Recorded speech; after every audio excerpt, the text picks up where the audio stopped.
Hi everybody, this is Aaron from Sibling Rivalry, and today we're going to be doing kind of a supplemental video for the power supply or power socket repair that we did earlier.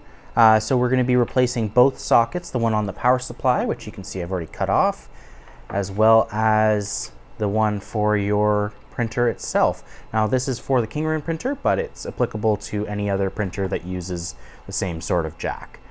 So yeah, stay tuned for that.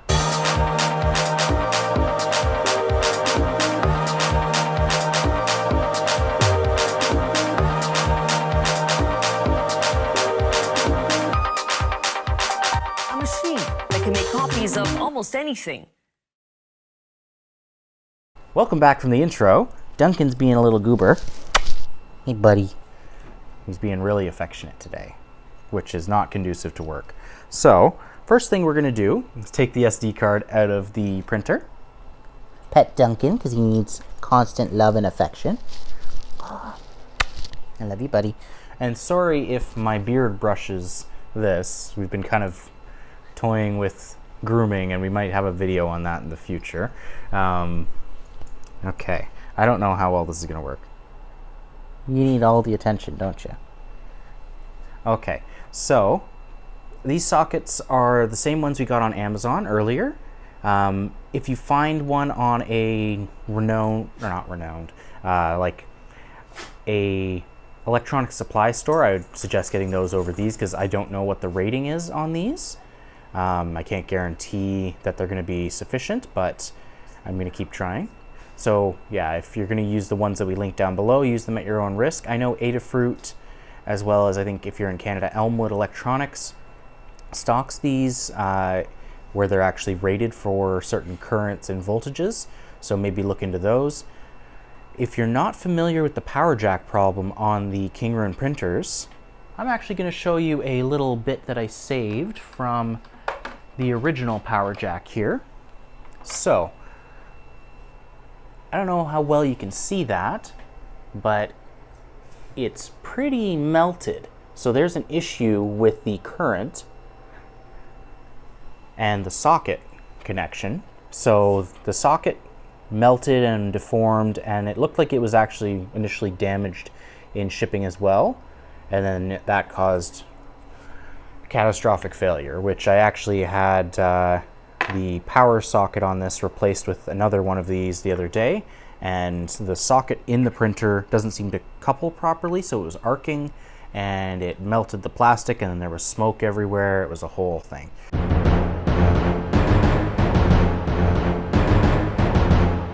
So we're going to replace both the sockets, essentially bypassing the one built onto the board, which isn't a very good one to begin with. It's very loose, as I'm sure a lot of you know.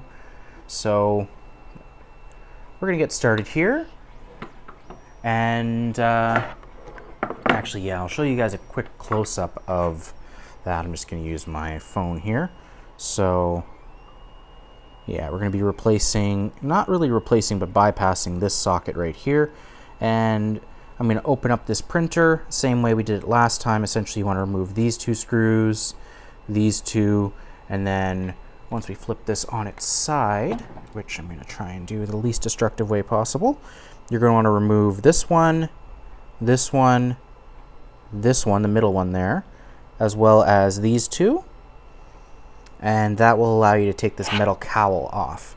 So, and I'm going to do the same thing we did last time and put this build mat down as a sort of anti-scratch pad. And now all the little bits of 3D prints that have accumulated over the last few weeks have just tumbled out of here. So let's reposition this before I muck up Val's table any worse than I already have. Okay, there we go. Much better. All right, so ideally, if you're doing this on a home table or something like that, use a like a drop cloth or something so that you don't scuff the table. So I'm going to be using the 2.5 size metric Allen key that I've got here, and actually nope, that's oversized. You can tell I definitely planned this and scripted it. Ooh. I'm gonna remove these screws. Super exciting stuff here. I should fish out my little electric screwdriver at some point because it'll make these videos and modifications so much easier.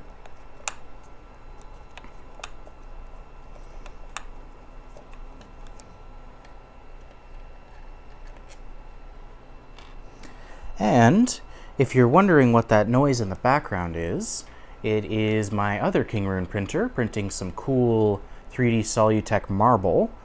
And we're working on a new product for the Etsy store, so check that down in the link below and use the coupon code ILOVEKOALAS for 10% off.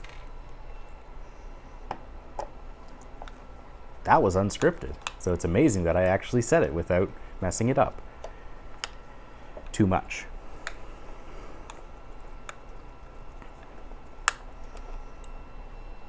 And if these sort of videos are something that you're interested in, make sure that you ring the bell and subscribe, well, subscribe and then ring the bell so you don't miss out on future videos, because I'm going to be doing a few more 3D printing videos in the coming weeks, as well as a few modification videos for the 3D printer. So we're going to be adding bed leveling to the printer for virtually no cost, so that's going to be fun. And let's move this up. Ooh, that sounded bad. That's just the squeaker there. We actually bought some lubricant on Amazon, so we'll probably link that down below. It's good for these threaded rods because they're a little rough sometimes. They'll make like the most horrifying noise you'll ever hear. Okay, this guy is a little snug, but it seems like he's coming out okay. I'm just gonna move this so I've got a clearer shot at this. Yep, there we go. Just removed that one. Yeah, these front ones are great that they're slotted like that because then you can just pull it right out. So, the remainder of these, did I miss a screw? Oh, I missed a screw. You can really tell this isn't planned or scripted. So, I'm going to remove that screw.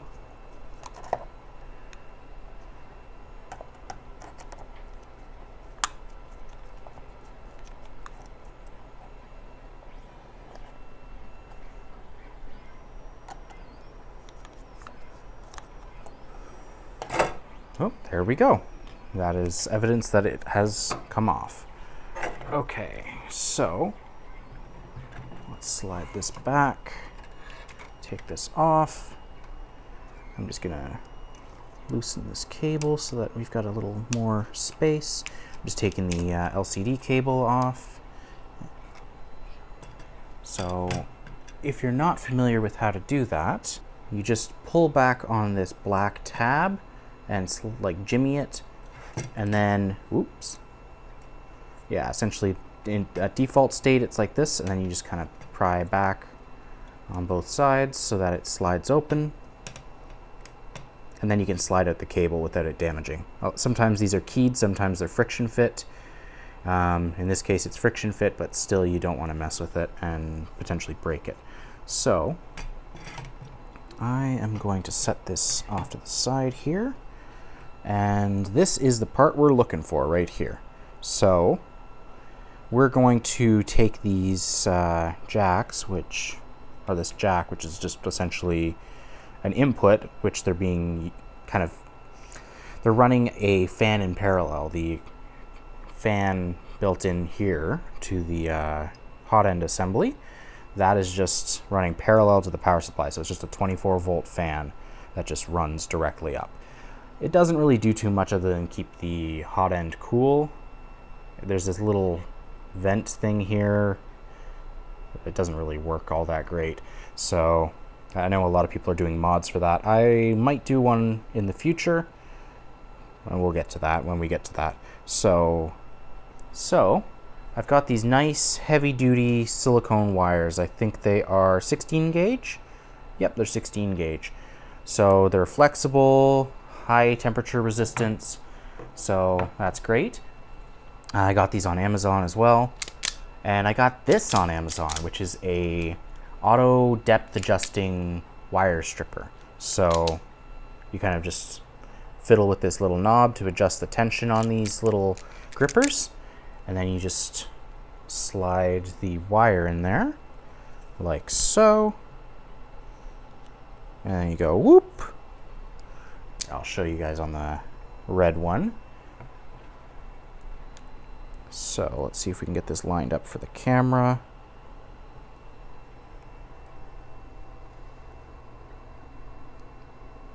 You close and it just kind of pinches and cuts at the same time. And you don't have to worry about potentially cutting through your wire, which is a lot of wire strippers that don't have that feature. You run the risk of accidentally cutting through the wire or not cutting the deep enough into the insulator, which is also a pretty big problem. So I'm just going to take a look here and see where we can route these wires out, because they are thicker than the last ones that I used, so they won't necessarily fit around that power jack like they did on the previous one. So I'm going to see if there's any holes here that I can use or anything I can kind of work to my advantage. I'm going to take a quick look. I think I might be able to just fit them through the back here. Yep, there's a cavity at the back where there's a wiring harness for the X, Y, and Z wires that come out. So next to that there's an opening.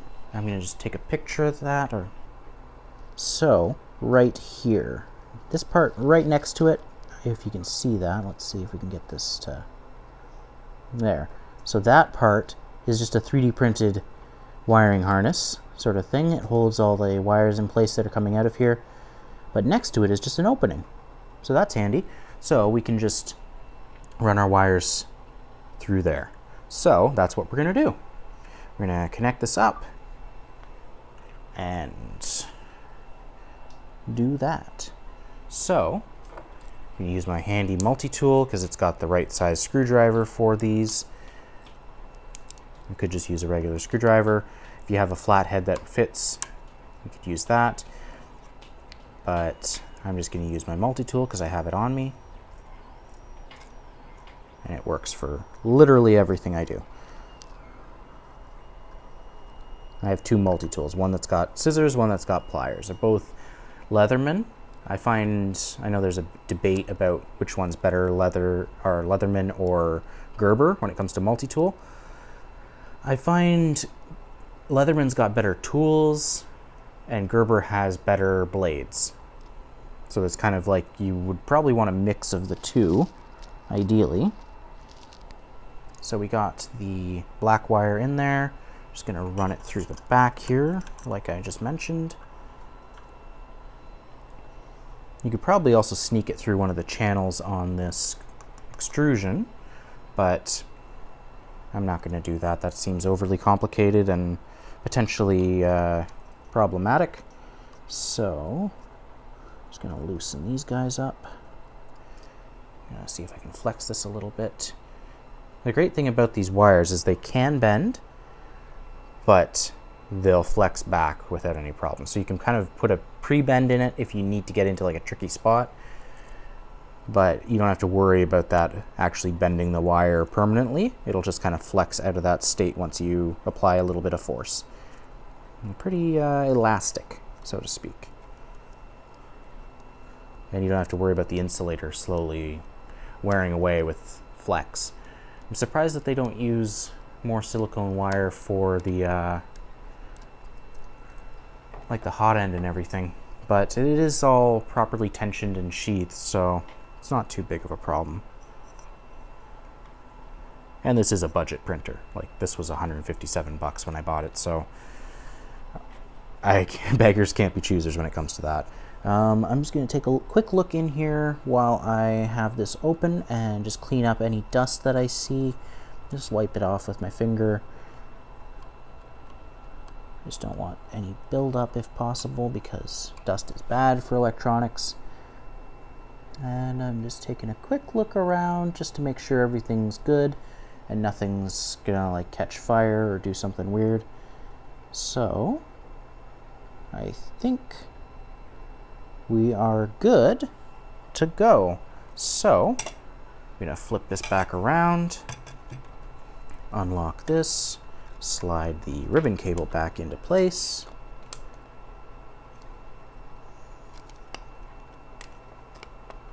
Oh, it's being a little fussy with me.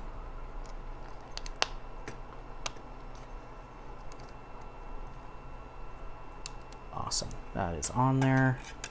That's in place. Just gonna tuck these wires down a little bit so we don't get anything caught anywhere.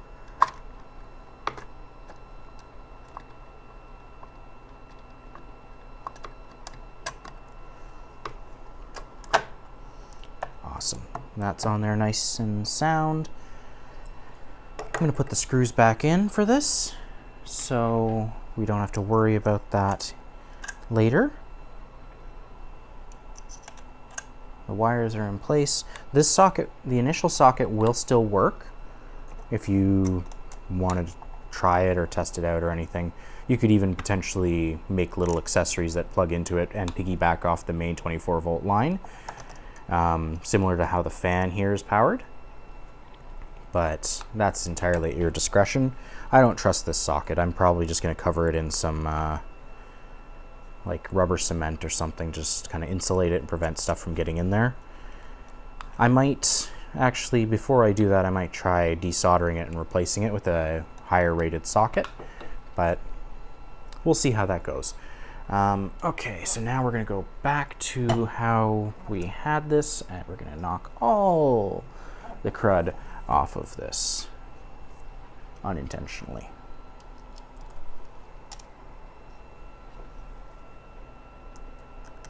All right, these back on.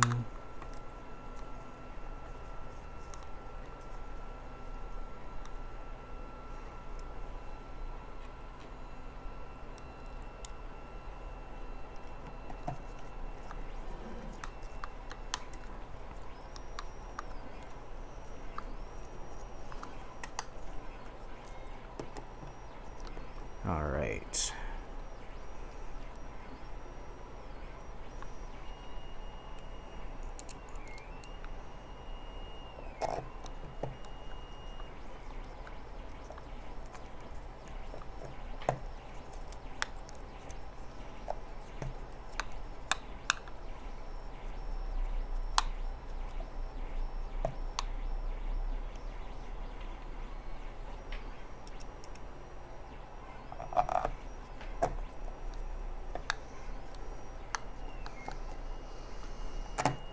Nope. There we go. Super exciting, fast-paced, high-octane adventure stuff here.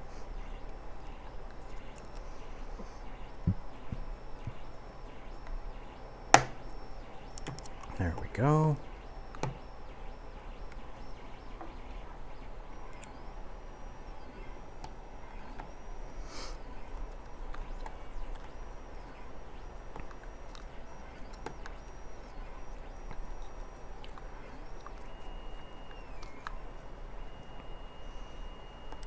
Okay, so here we go. I'm just going to turn this around so you guys have a bit of a better view of what's going on now. So I have now just run these wires out the back here.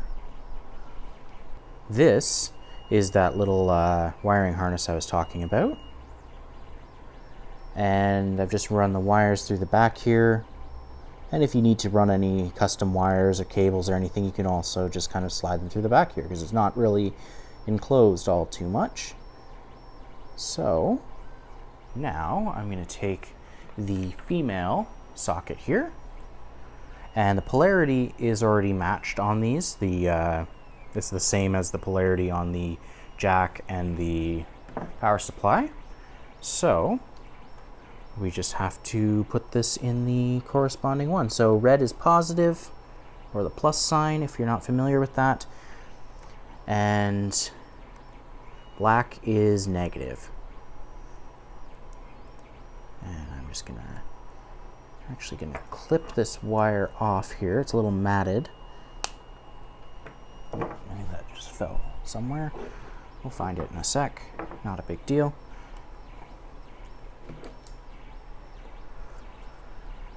And strip this again.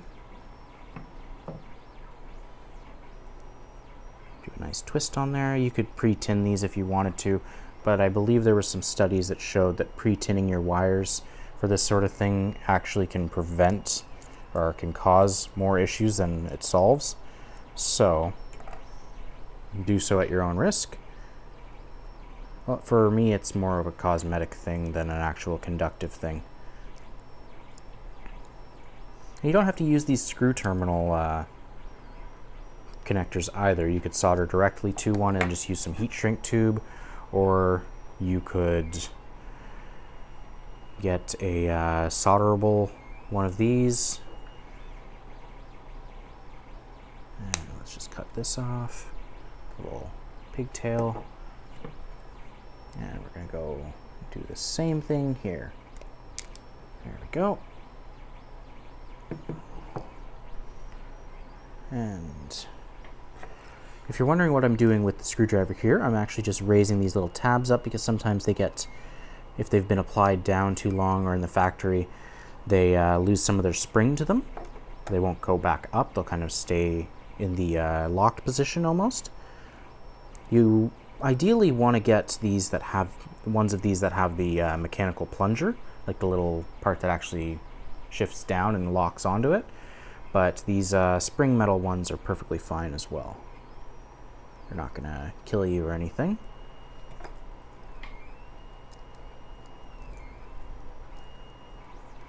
Okay, so that's on there now. It's nice and tidy. And I'm going to put this build mat back on here and just wipe this down. And a trick, in case you weren't aware, with these magnetic build plates, if you find that they're not really sticking or the parts are kind of causing the mat to peel up, or you're having weird issues with the mat sticking to the bed, you can just rotate by 90 degrees and the magnetic field is much stronger and sticks much stronger. Like, I can't slide this around. Whereas if I do it like this way, I can just like slide it right off. So I know the newer mats that I've gotten from the Kingroon store, from Keepang or whatever his name is, they actually have the magnet on the top part rotated 90 degrees, so they stick better. So they're already taking that into account from my understanding.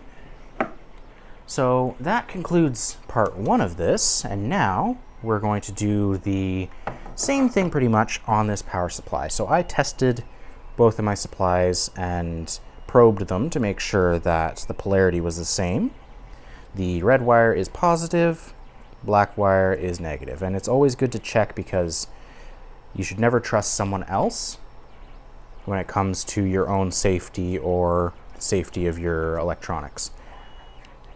Yeah, when it comes to electricity, never trust someone else other than an electrician, and make sure that that electrician is actually licensed.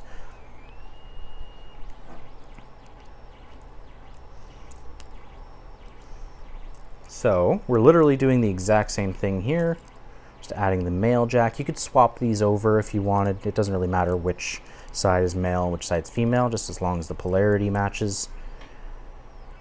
You could even wire this directly to the printer if you want, but I know for a lot of people they want to be able to move these around and unplug them ideally. So there, we have now solved the problem with this connector, which has been a problem from my understanding with a lot of people who've bought the Kingroon printers.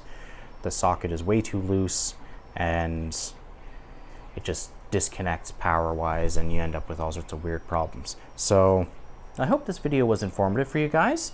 We're gonna have a link for the tools down in the tools used in this video. We're gonna have those linked down in the description. So make sure you look down there If you have any questions, please feel free to ask. We really appreciate any viewer feedback. And as always, if you liked the video, please give us a thumbs up. If you aren't subscribed and you're thinking about subscribing, go for it. And make sure that you ring the bell for notifications so you don't miss out on any of our content. We do regular content updates on Mondays and bonus content on Thursdays. And yeah, thanks for watching and hope you have a great day. Bye for now.